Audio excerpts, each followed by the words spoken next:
नमस्कार विद्यार्थी मित्रांनो, तुमचे स्वागत आहे आपल्या चॅनलमध्ये। आज आपण पाहणार आहोत की परीक्षेला 100% कोणते प्रश्न येतील। चला तर मग सुरुवात करूया। त्यात आपल्याला पहिला प्रश्न विचारला आहे फिल इन द ब्लँक्स। त्यामध्ये आपल्याला 1 हा आकडा विचारला आहे।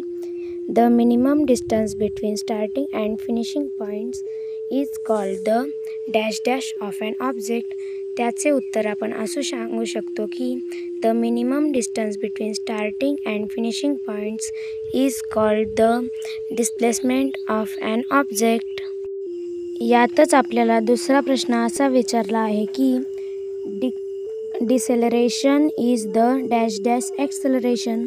त्याचे उत्तर आहे deceleration is the negative acceleration.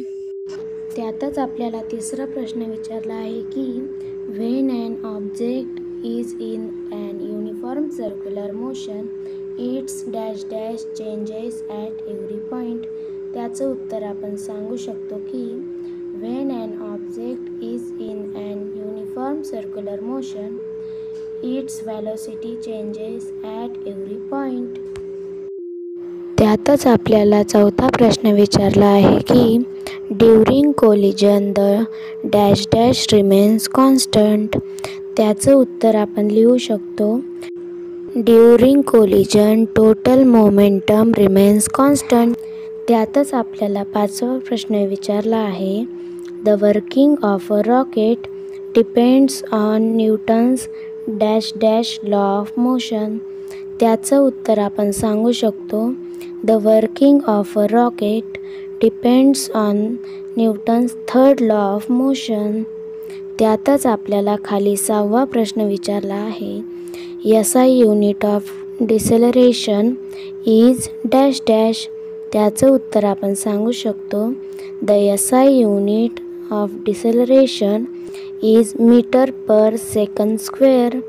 त्यातच आपल्याला खाली 7वा प्रश्न विचारला आहे the CGS unit of momentum is dash dash.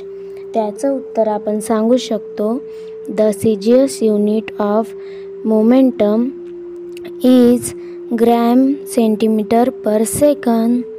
त्यातच खाली आपल्याला 8वा प्रश्न विचारला आहे the SI unit of force is dash dash. त्याचं उत्तर सांगू शकतो the SI unit of force is Newton. त्यातच खाली आपल्याला एक प्रश्न विचारला आहे force is equal the rate of change of dash dash. त्याचं उत्तर सांगू शकतो force is equal the rate of change of momentum. खाली आपल्याला विचारला आहे dash dash is equal mass into velocity. त्याचं उत्तर आहे momentum is equal mass into velocity. त्यातच आपल्याला